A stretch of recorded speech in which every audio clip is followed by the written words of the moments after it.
जय श्री राम दोस्तों, हर हर महादेव। हम मंजू मिश्रा अपने यूट्यूब चैनल पर आप सबका स्वागत करते हैं। आशा करते हैं कि आप सब बहुत अच्छा हुई, स्वस्थ हुई, मस्त हुई हैं। तो आज आप सबका एक बहुत प्यारा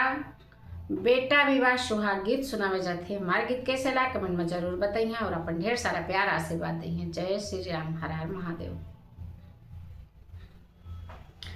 हमरे दुअर बाहर दिया कई पेड़ बाहर दिया कई पेड़ वायर हर दी फूल आधी राति रे ललन मायर हर दी फूल आधी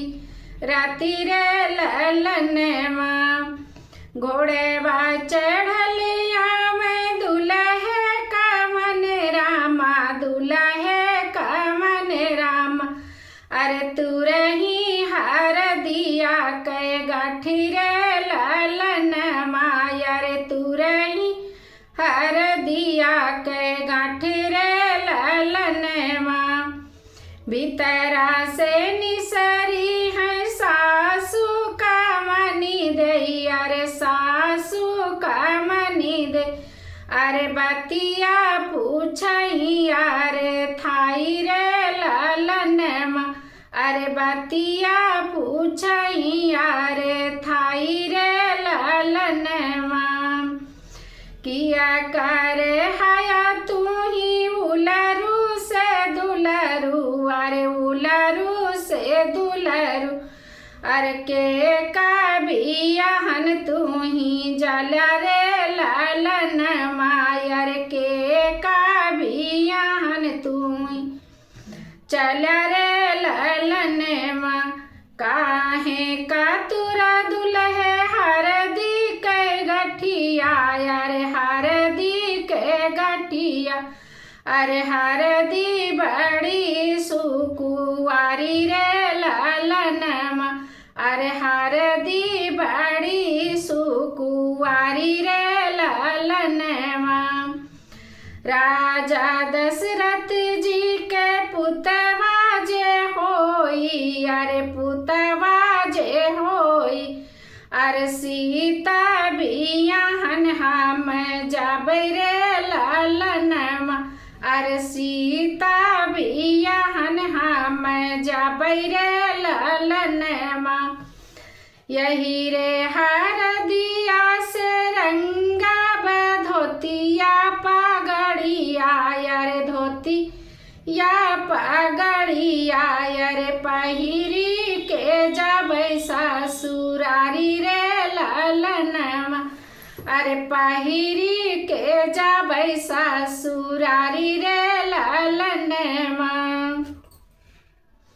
एतनी बचन सुनी सुनन महातरिया सुनन महातरिया अरे सुना बेटा अरे जे हमारे रे ललन माँ अरे सुना बेटा अरे जे हमारे रे ललन माँ हम ताऊ रंगब बेटा तोरी धोतिया पगड़िया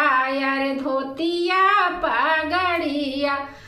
अरे रंगा बसगरियु बाराती रे ललन माँ अरे रंगा बसगरियु बाराती रे ललन माँ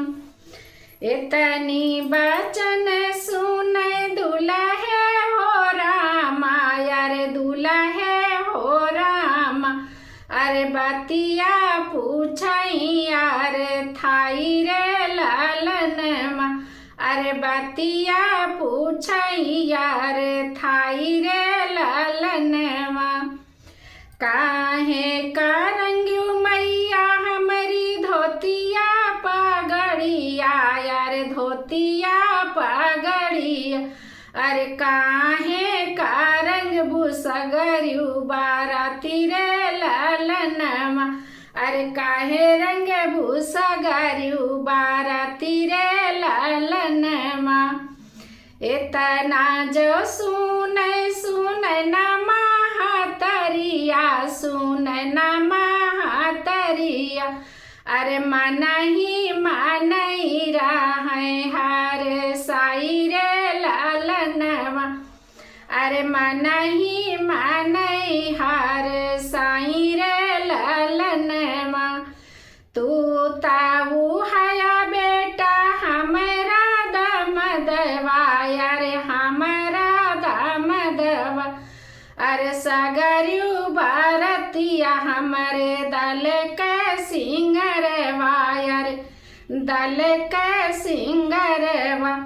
अरे हमारी नी बेटी के हुई है बियाहवा अरे हुई है बियाहवा अरे मोरी बेटी जई है ससुरारी रे ललनमा अरे मोरी बेटी जई है ससुरारी रे ललनमा।